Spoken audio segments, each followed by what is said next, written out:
Buenos días, doctor Fabricio Gamarra Castillo. Mi nombre es Andrés Osorio Yancachagua y soy representante del subgrupo 1 del grupo A2. Y hoy les presentaré la farmacología de los receptores nucleares.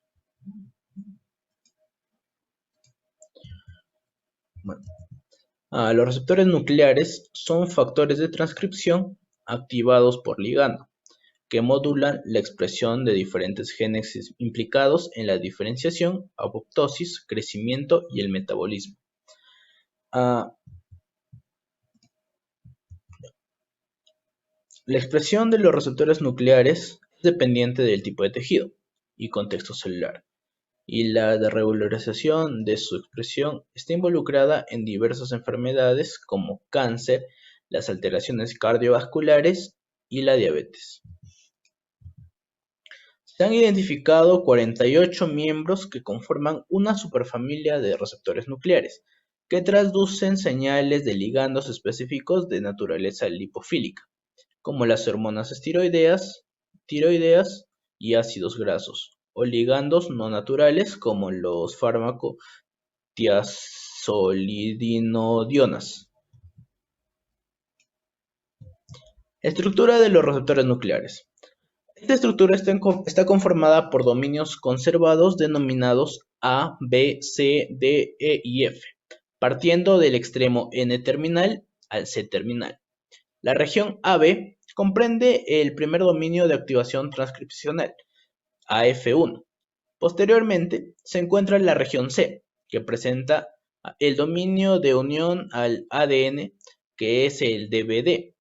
La región D, además de contener una secuencia de localización nuclear, NLS, actúa como una estructura bisagra entre la región C y E involucrada en los cambios conformacionales de los receptores nucleares. La región E contiene el dominio de unión al ligando, LBD, y un segundo dominio de función de activación transcripcional, AF2. Algunos receptores nucleares presentan una región F relacionada con la modulación de su actividad. Vías de señalización genómica. Esta vía de señalización genómica o clásica de los receptores nucleares comienza cuando el ligando se une al dominio LBD de su receptor nuclear específico. Como resultado de esta interacción, ocurre un cambio conformacional de los receptores nucleares, que permite la disociación de proteínas que los mantiene en un estado inactivo en el citoplasma, como es el caso de la chaperona HSP90, y favorece su acumulación en el núcleo celular. En el interior nuclear, los receptores nucleares como monómeros, homodímeros o heterodímeros se pueden unir a secuencias específicas en el ADN y reclutan proteínas correguladoras para dirigir la transcripción génica. Clasificación de los receptores nucleares. Bueno, estas se unen por grupos, que son el grupo 1, donde están los receptores de hormona tiroidea, el grupo 2, receptores de retinoide X, el grupo 3, donde están los receptores esteroideos, y el grupo 4, el grupo 5 y el grupo 6, donde están los receptores huérfanos. De acuerdo a las características de sus ligandos, estos receptores se dividen en estos 6 grupos, dentro de los cuales sobresalen por su relevancia en la homeostasis. El primer grupo de receptores nucleares para hormonas tiroideas, el tercer grupo integrado por receptores por las hormonas esteroideas, y también existe un grupo de receptores nucleares denominados huérfanos debido a que sus ligandos aún no se identifican. Tanto la localización subcelular de los receptores nucleares como la de otros factores de transcripción son altamente dinámicos entre los comportamientos del citoplasma y el núcleo. La entrada de los receptores nucleares al interior del núcleo es un proceso conocido como importación nuclear. Para que se lleve a cabo este proceso se requiere un transportador identificado como importinas alfa y beta, las cuales se unen con los receptores nucleares que se denominan proteínas cargo. El transporte subcelular requiere de la interacción de las importinas como secuencia específica de los receptores nucleares, denominada secuencia de localización nuclear, NLS. Los receptores nucleares también requieren ser transportados por las exportinas para salir del núcleo hacia el citoplasma. Este proceso se conoce como exportación nuclear y se lleva a cabo tras la interacción de las exportinas con la secuencia denominada secuencia de exportación nuclear, la NES, de sus proteínas cargo. Diversos estudios demuestran que los receptores nucleares activados por su ligando presentan cambios conformacionales y su translocación hacia el núcleo celular. Es por ello que el estímulo con su ligando específico conduce a la acumulación nuclear de los receptores nucleares y favorece sus funciones como los factores de transcripción, regulando la expresión génica. Los NS también son consideradas típicas o consensas y se caracterizan por contener de 3 a 4 residuos hidrofóbicos ricos en leucinas. Sin embargo, existen modificaciones en esta secuencia denominada NS no consenso. De forma interesante, en la mayoría de los receptores nucleares se han identificado NS no consenso, y algunos autores proponen que la DVD también podría funcionar con NES para que se lleve a cabo la exportación nuclear, como se discutirá más adelante. Este proceso requiere la asociación del receptor nuclear cargo, la exportina y RAN-GTP para formar un complejo trimérico, que interactúan con repetidos FG de las NUPs del poro nuclear. Ahora hablaremos sobre las proteínas CRM1 y el CRT. La proteína CRM1, llamada también exportina 1, es un miembro de la superfamilia de los carioferinas. La CRM1 es una proteína codificada por el gen localizado en el cromosoma humano 2p15, la cual está conservada entre diferentes especies como Xenopus laeus, Canorhabditis elegans y otras más. La exportina CRM1 tiene un peso nuclear de 112 kilodaltons y estructuralmente tiene forma de anillo constituido de 21 repetidos Het, formando dos alfa hélices antiparalelas conectadas con asas de varios tamaños.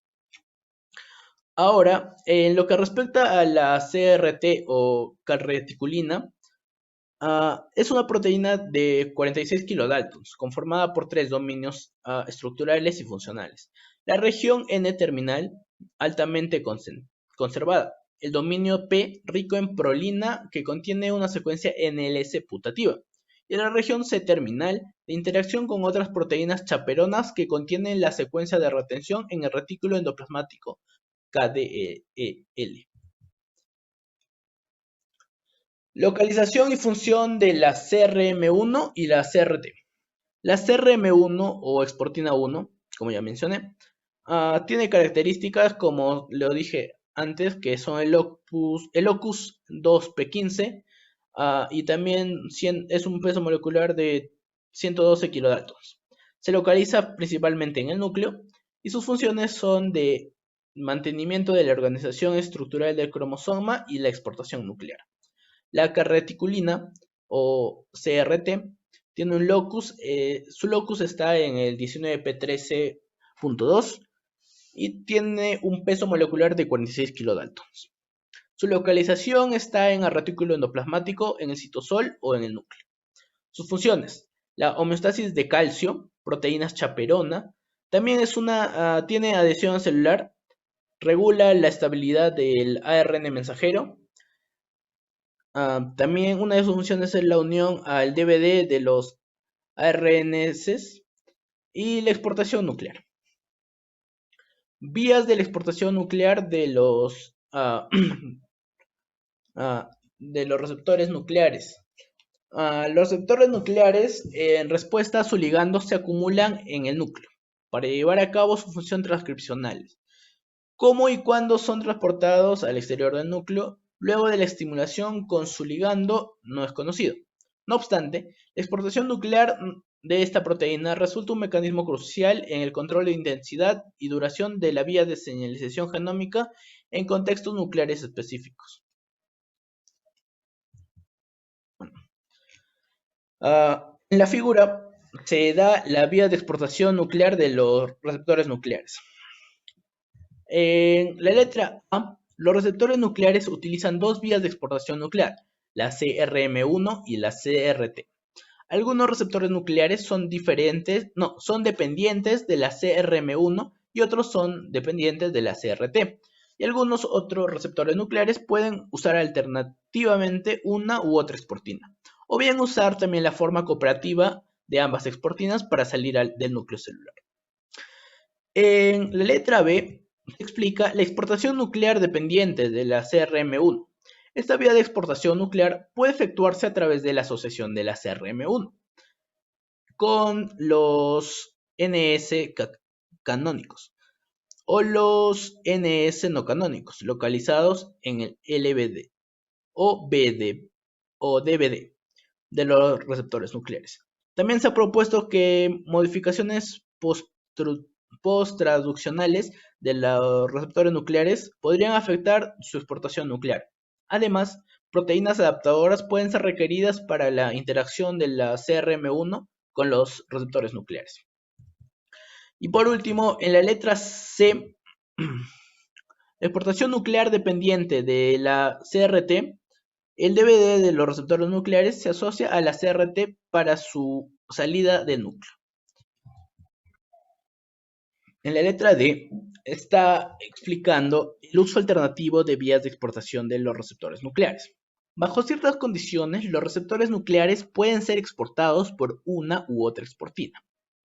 En la letra E explica la cooperación entre las vías de la CRM1 y la CRT.